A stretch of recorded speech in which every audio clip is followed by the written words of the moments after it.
Okay, lesson 6.1, moving on to chapter 6. But first, ACT style type of warm-up problem. All right, now that we just got off of chapter 5, when we talked about polynomials, it's the polynomial function, degree 5, and zeros.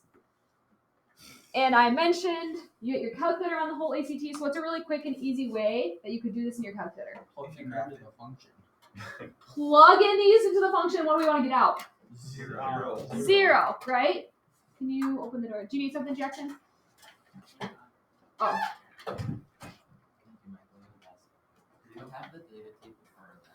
Okay, so I'm going to pull up my calculator here. And remember, when you type this in your calculator, you need parentheses. Yeah, I did that. Now, there's no strategy. I probably would just start with A. We could list out, I wouldn't waste time doing this on the ACT, but you could list out like possible rational zeros, and that might eliminate some options. Do your P's and Q's. And if -2, 3/8, and -2/3 aren't even on the list, right? We could do that. But a quick and easy way would just be to type these in our calculator, like so. I know you don't have the TI-84, but yours, you should be able to see what you're typing just like this. And I type that in, I'm like, I don't get out 0. And then you can hit up, and just change that then. Instead of a -6, plug in -2/3. Insert, like so. Wait, can you do that on our calculator too? Mm-hmm. Really? Yeah, Insert. It's like, yep. You don't have to like delete it. You can just add it. Move that thing. No, That's like nice. Insert thing? Yes, Wesley, try it. Where? On top of the Same spot that Yeah. it is. Pretty much. Oh, where delete is? Well, you have to hit second, probably. Yeah. Yep, try it. Okay, I'll try it. Okay. Holy crap, it works. Oh my gosh. Okay, that didn't work. What should have worked is when you plugged in 1. Okay.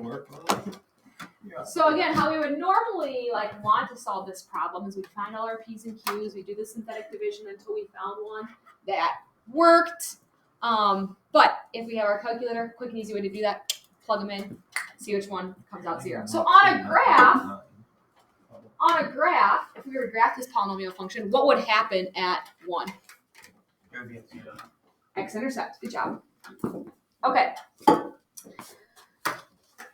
In chapter 6, we are going to do operations on different types of functions. And today, we're going to keep it pretty simple. We're going to add, subtract, multiply, and divide functions.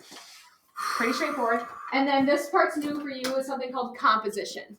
So whatever we don't get to today, we'll finish up tomorrow. We'll probably get introduced a little bit to composition. Let's start with the basic 4. The basic 4. So if you see this notation where it says parentheses f plus g of x.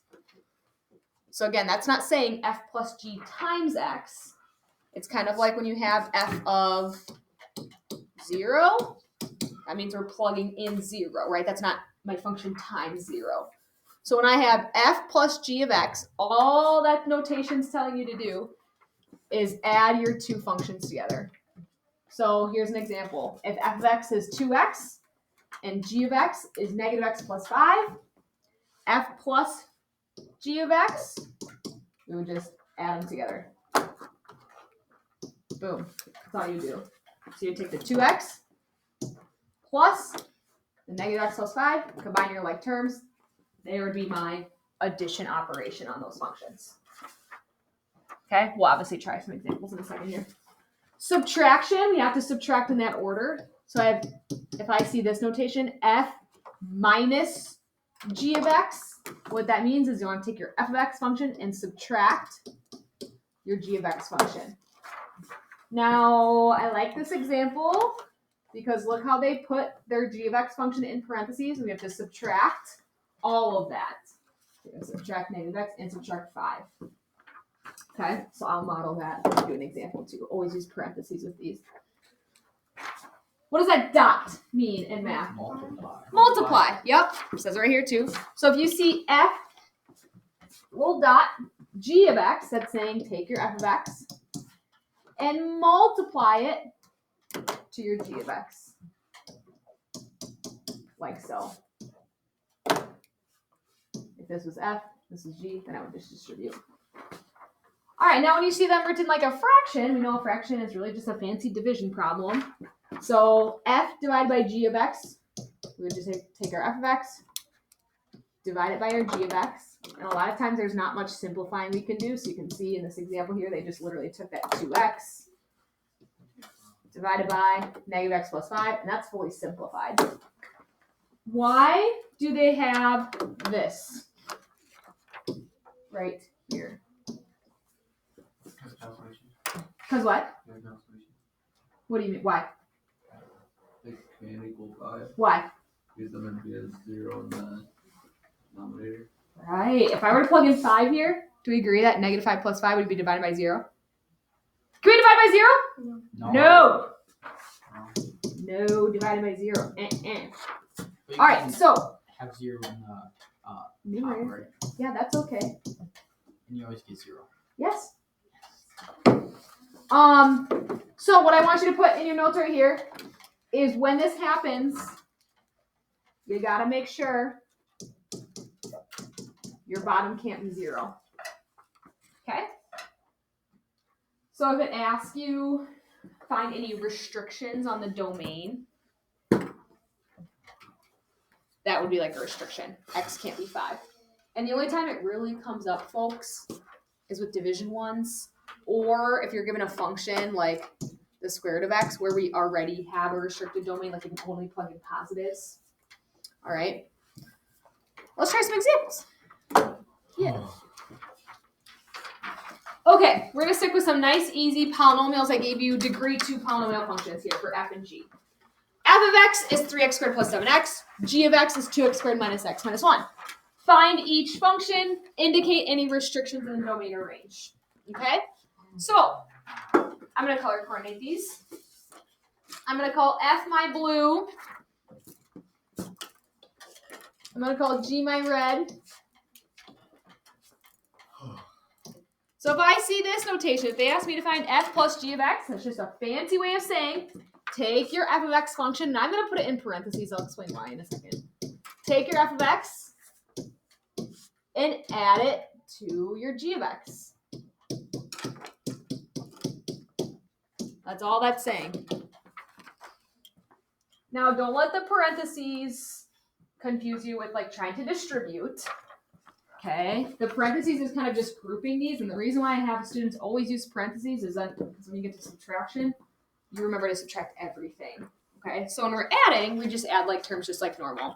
So 3x squared plus 2x squared gives me how many x squareds, folks? 5. 5. And I'm going to write this in standard form, so I'm starting with my largest power term. All right, 7x plus negative x, 6x's, and then I have that plus negative 1. So there would be my f plus g of x. That would be how you do that operation on those polynomials. My domain is all real numbers. There's no restrictions for what I can plug in for x. How you find your domain algebraically is you basically ask yourself this question. You're like, is there anything I can't plug in for x? Is there any number I can't plug in? And the answer is no. I can plug in negative 17. I can plug in 1/3. I can plug in anything here and square it. There's no restrictions. There's no dividing by 0. There's no square roots or anything like that. So your domain is all real numbers. All right, so f minus g of x. And I warn you, I know this feels simple, but people make mistakes on this all the time. So we're doing the exact same thing. And please, please, please use parentheses with subtraction. We're doing the exact same idea here, but instead of adding these two, we are subtracting. I don't know about you guys. I like to change subtraction to add the opposite.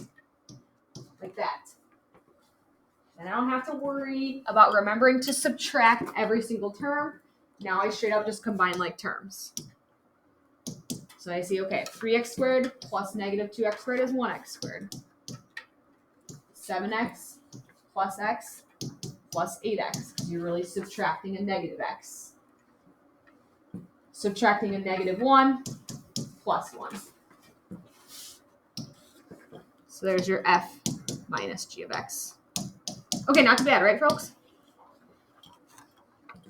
Are there any restrictions for what I can plug in for x for this one? No. No denominators are to 0. And folks, polynomial functions, let me tell you this. Polynomial functions, their domain is always all real numbers when you have polynomials. Okay. Again, the exception is when we divide them and we have something in the denominator. All right, so this one has a little dot here. So that's telling you to multiply these two together. Why is it square? Does it look like a square? That's This just is a square. That's just how you type the symbol in Google. All right, so I'm taking my f.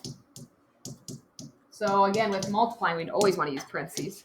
And I'm timesing it, so I'm not going to put a symbol in the middle, to g, which is 2x squared minus x minus 1. All right, we're going to have to do some distributing here.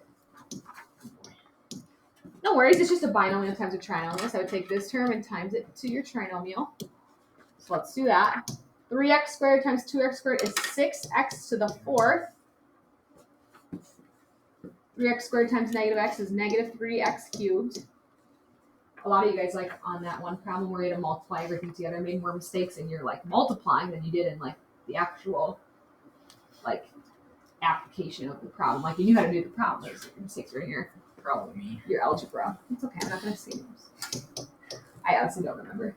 Once I flip, I can kind of tell your guys' handwriting, but honestly, once I flip, a lot of you guys have very similar sloppy handwriting. I can't tell who's whose. Even like James and Connor have very similar handwriting. Like how you write like your numbers and stuff is strange. Me 13. Yeah, I said they take. I just said that's what it says for me. Okay, now I'm going to distribute the 7x. Okay, so that would give me 14x cubed, negative 7x squared, negative 7x. All right, so we'll clean this up by combining our like terms here, and this would be my f. Oh, you might also see it like this. If you see f and g written side by side like that, that would also be multiplication. Sometimes that dot might not be in there. Okay, sometimes it might be. Combining like terms, putting this in standard form. The only x to the 4th term I have is the 6x to the 4th. Cubes, I have negative 3 and 14 would be 11. Negative 3x squared, negative 7x squared would be negative 10x squared, minus 7x.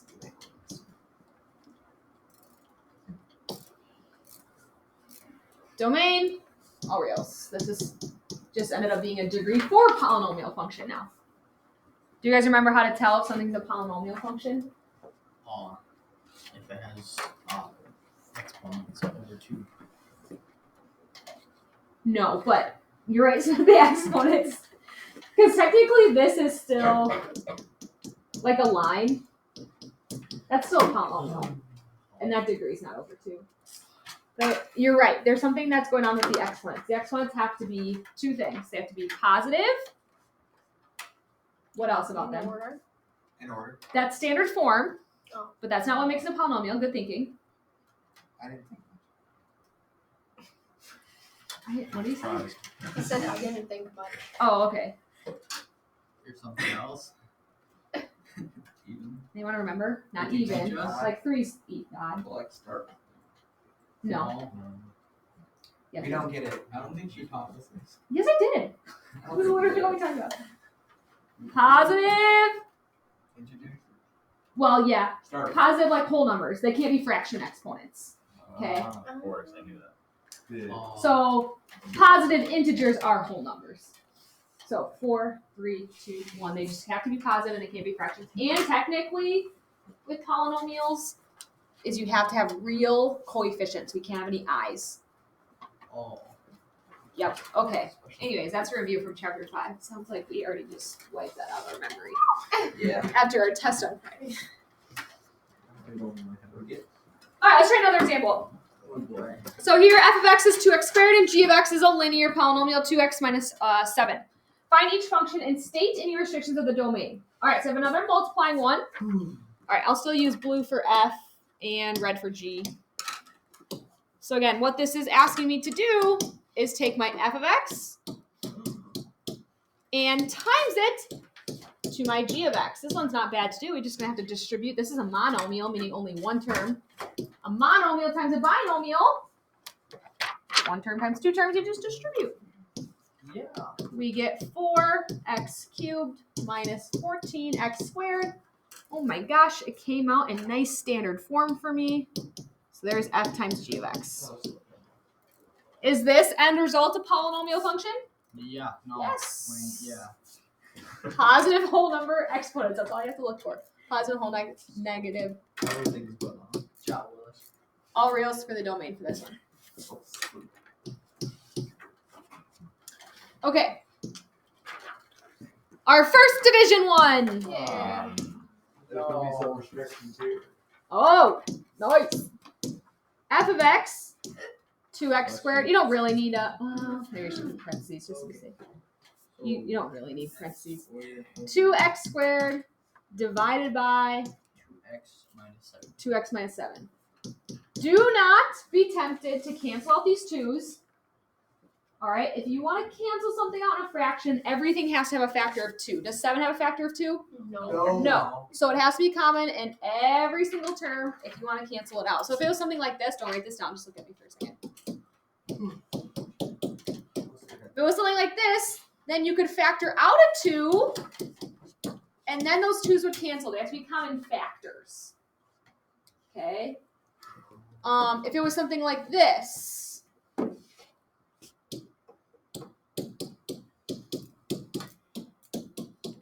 what can I factor out of the denominator? Now they each have a factor of x common, right? The numerator has 2 factors of x, the denominator has 1, then you could cancel them. But you cannot cancel them if just like separate terms have a factor, like these 2, but the 7 does not.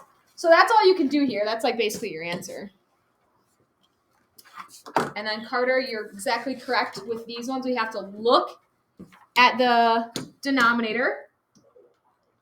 And we have to ask ourselves, when is our denominator equal to 0? So I just like to set up a little equation for myself. And you can even do this if you want. We're basically trying to figure out what x value we have to disclude that would result in our denominator being 0. So let's solve this really quickly. 7/2. So x cannot be 7/2. It can be any other number except 7/2. So I'm going to let you write your domain like this. I'm going to let you do this. All real numbers, x just cannot be 7/2. And it's not all real numbers. It's all real numbers except 7/2. That's what this says. Everything except 7/2. Using set notation, if you wanted to write it like this, you would do x such that everything from negative infinity to 7/2 to infinity. I think I'll just stick with the first one. Yeah, I'll let you do this. Interval notation? No, wait, not good. You'll do interval notation to get to Precalc. That's fun. I'm not taking Precalc.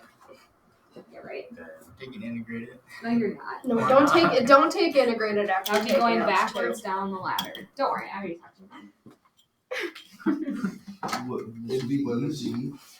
Yeah. Any questions on multiplying, dividing, Living adding, subtracting? Pretty easy, right? Pretty straightforward.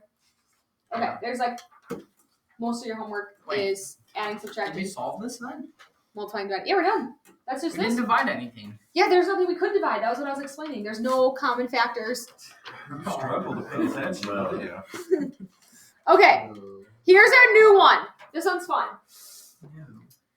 This one's called composition. So in words, composition is you take the output of one function and that becomes your input of the new function. So what it kind of looks like, I have like a little mapping diagram for you here. You're going to take an input of one thing. So put x here as an input. And let's say we're going to put it into g, our function g. So my output would be g of whatever x is. All right, so let's say this part right here, this is my domain of g. So I take an x value, That's a domain. It's all my possible input values. Usually use X. And I plug it in, and I get an output value, which we call g of X. So this would be like my range of G. All right, so the composition is we take that output, and now it becomes the input of another function. So I'm basically going to take this value, and I'm going to plug it into another function. So let's say f, and it becomes my input into f. So how we use it is instead of using double parentheses, we kind of use like brackets like that. So I'm basically going to take this value that comes out of g, I'm going to plug it into f. So how I would read this out loud, my friends, is f of g of x. F of g of x. So this output of g becomes my input or my domain of another function, which I'm going to use f. And then what I get out, that becomes my range of f, or my output. Okay, obviously we'll do some number examples. But how composition is notated, this part's kind of weird, is you'll see it written like this. Bracket f, and then it almost looks like a multiplication symbol, but it's like an open circle of g in brackets, or you can call it fog if you want. Yep, fog. Fog means f of g of some input. This is what composition means, or this is how it's notated, I should say. Here's what it means. F of g of x means take g of x first, so you kind of almost like work right to left a little bit. Oh, another. Kelvin. Oh, hey, Justin. I'm Hey, recording Justin. this for you. Oh, your Time you notes. show up. It's okay. Your notes are up on the board. No, it's not. Oh, okay. Of course it was. All right, I'll finish explaining this and I'll stop the recording for you. Okay, so fog Yep. means you're taking just kind of what we did here, f of g of x. That's what fog means. So that's why, I mean, you can read it as fog if you want, but read it as almost this is the word of. F of g of x. All right, that's composition. Like a number example. Oh yeah, we're gonna do that next. Don't worry. This is basically just like the notation kind of broken down. Okay, we'll do a number example next. All right, so let's say I have some inputs like, I'm just making up these numbers, and then we'll do ones with function. -1, 2, and 3.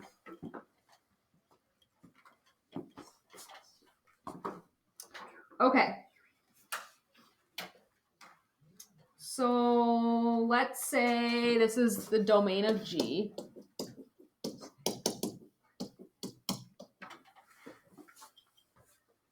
This is the domain of G. And let's just say, again, we'll do ones with actual functions. So let's say when I plug in -1 into G, I get out 1. I'm just making up these numbers. When I plug in 2, I get out 4. Let's say I'm squaring it. When I plug in 3, I get out 9. Okay? So this is my range of G, what I'm getting out. And this is now going to become my domain of F. So I'm going to take these output values, I'm going to plug them into another function. So let's say now I'm plugging into F. So here I'm plugging into G, here I'm plugging it into F. Let's say when I plug in 1, I get out 2. When I plug in 4, I get out 5. And again, I'm just kind of making up these numbers just to get you to wrap your brain around the operations, if you will, or like the math. So we're going to plug them into a new function, and then that becomes the output of F. Okay. So here's basically how a question would be phrased. A question might ask you to find